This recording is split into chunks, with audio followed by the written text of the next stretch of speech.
सखी सया बिना प्यार के करी ओठा लाली छाती फाट देख निहार के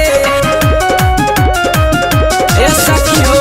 टीका लगा पीका सखी सया बिना प्यार के करी ओठा लाली छाती फाट देख निहार के देवरे करेला पहरा तो दुआरी लागी काहेला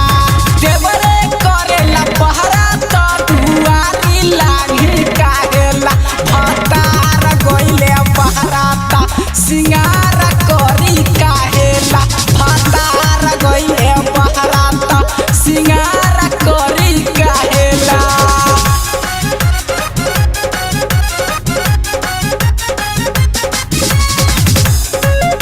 म्यूजिक बाय रोशन कुमार।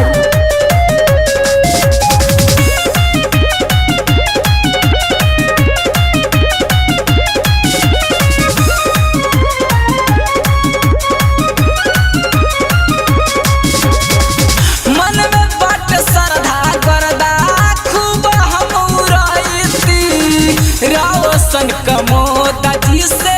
सजा सजबईती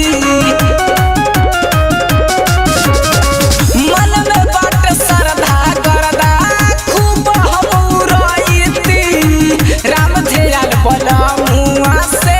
सजा सजबईती उनका बिना खाना पीना मन बोना भावेला उनका बिना खाना पीना